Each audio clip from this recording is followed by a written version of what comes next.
Hi friends, this video shows how to turn on or off safe mode. First I will show you how to turn on safe mode.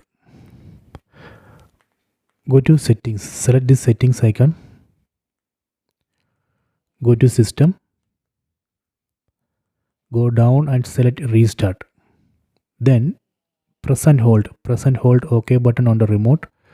Now we can see reboot to safe mode. Select it, TV will restart and go to safe mode. So this way we can turn on safe mode.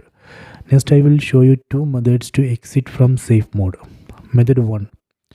Again go to settings, go to system, then select this restart option and restart the TV. That way we can exit from safe mode. This is a method 1. Method 2.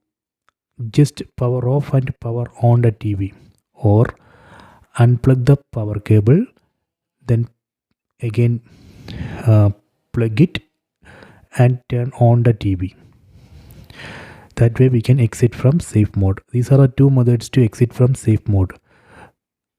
So this way we can turn on or off safe mode. I hope you have enjoyed this video. Please subscribe my channel. Please like and share the video.